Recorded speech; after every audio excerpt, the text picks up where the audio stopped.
Pasmar 1 Surabaya menjadi garda terdepan marinir TNI Angkatan Laut dalam menjaga kedaulatan negara di wilayah Indonesia bagian timur. Lalu bagaimana ketangguhan pasukan marinir Indonesia? Berikut informasinya.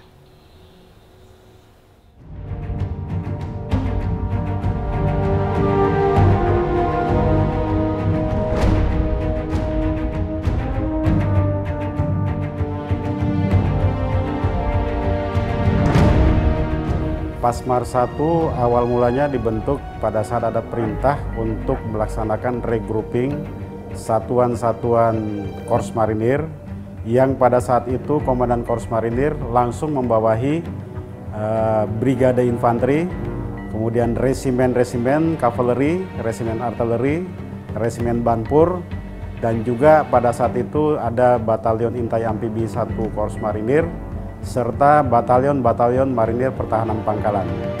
Perintah untuk melaksanakan regrouping tersebut direalisasikan dalam bentuk dibentuknya salah satu komando di atas satuan-satuan tersebut yang langsung di bawah kendali Komandan Korps Marinir, yaitu Pasmar 1. Pasmar 1 dibentuk pada tanggal 22 Maret 2001. Pada awalnya memang merupakan kepanjangan dari pasukan Marinir 1. Tetapi seiring berjalannya waktu diputuskan bahwa pasukan Marinir 1 pada saat itu disingkat Pasmar 1 bukan merupakan kepanjangan lagi, tapi merupakan salah satu nomenklatur dari TNI. Nah, kita ketahui bersama bahwa nomenklatur TNI untuk Pasmar dalam hal ini itu kurang lebih apabila kita urut dari atas tentara, korps, divisi, disitulah kedudukan Pasmar. Jadi itu sejarah awal terbentuknya Pasmar 1 untuk mempersingkat rentang kendali komando dari Komandan Korps Marinir tidak langsung membawahi ke bawah, tetapi ada satu komando yang disebut Pasmar.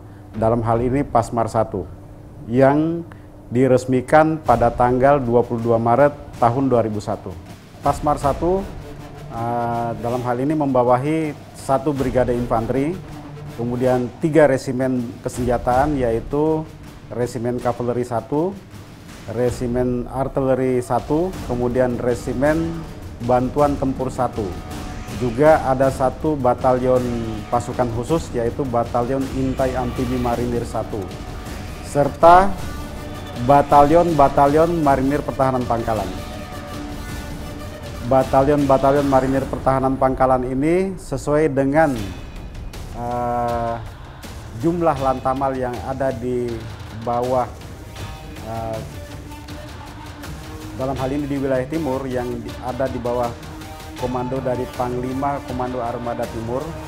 Kebetulan sekarang ada 9 lantamal. Jadi kami juga punya satuan-satuan yang di bawah komando operasikan, di bawah komandan-komandan lantamal, yaitu mulai dari Kupang, Surabaya, Manado, Makassar, Ambon, Jayapura, Sorong, Merauke, dan ke depan ini segera terbentuk Tarakan. Sesuai dengan perintah yang sudah diberikan Komandan Korps Marinir bahwa kami selalu berada di setiap medan-medan penugasan. Jadi sampai dengan saat ini kami juga aktif mengirimkan pasukan-pasukan kami dalam rangka penugasan baik ke luar negeri maupun ke dalam negeri.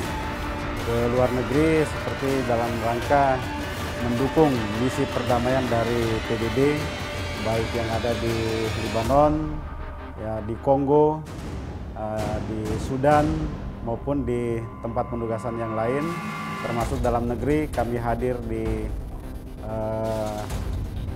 Ambalat, pengamanan perbatasan Ambalat yang saya maksud, kemudian Satgas Bais TNI, kemudian perbatasan Papua, dan juga pengamanan pulau-pulau terluar strategis. Kami sebagai pengawal dari Pasmar 1 pada saat ini memang berharap bahwa ke depan Pasmar 1 akan semakin profesional dalam rangka ikut membantu dalam hal ini membantu pemerintah dalam rangka menegakkan kedaulatan Negara Kesatuan Republik Indonesia.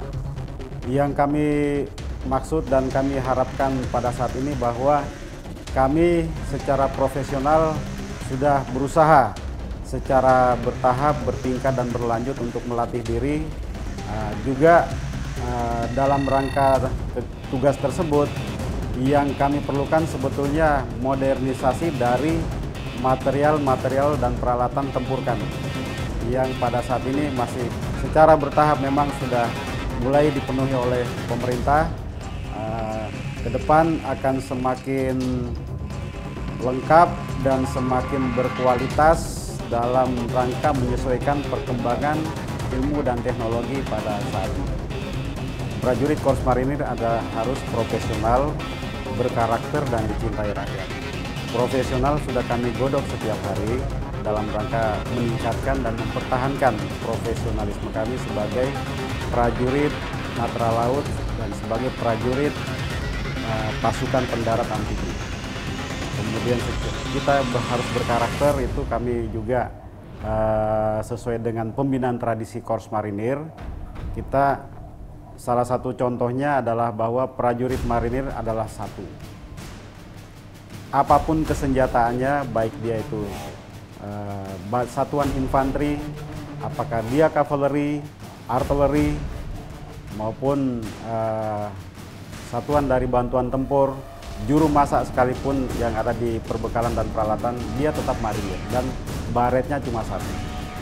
Sehingga tidak ada satu prajurit marinir pun yang saling merasa lebih dari satu satuan dengan satuan lain yang ada di marinir. Kami tetap sama-sama sebagai prajurit marinir yang siap melaksanakan tugas secara bersama-sama di mana saja sampai tuntas. Kemudian untuk dicintai rakyat, kami juga selalu mengedepankan humanis dalam menghadapi masyarakat. Khususnya tugas-tugas yang langsung bersentuhan dengan masyarakat. Tekad untuk selalu menyelesaikan tugas dengan tuntas, itu tetap ada yang kami pegang sesuai dengan pengarahan dari Komandan Korps Marinir.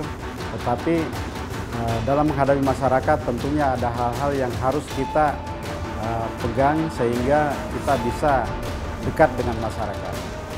Pada saat ini pun prajurit-prajurit kami tinggalnya belum tentu semua ada di Surabaya. Karena memang satuan-satuan kita kebanyakan di Surabaya maupun Sidoarjo. Ada yang tinggal sampai di luar kota, di Situbondo, di Probolinggo, di Malang. Tapi pada saat kita kumpul untuk melaksanakan tugas ataupun tugas-tugas harian maupun tugas operasi, kita selalu tepat waktu. Dan pada saat itulah kesempatan para prajurit kita dekat dengan masyarakat juga, bergaul dengan masyarakat, dan pada saatnya kembali ke kesatuan untuk siap melaksanakan tugas sehari-hari. Yang tinggal di Surabaya maupun yang tinggal di Probolinggo 0700 apel pagi, semuanya lengkap.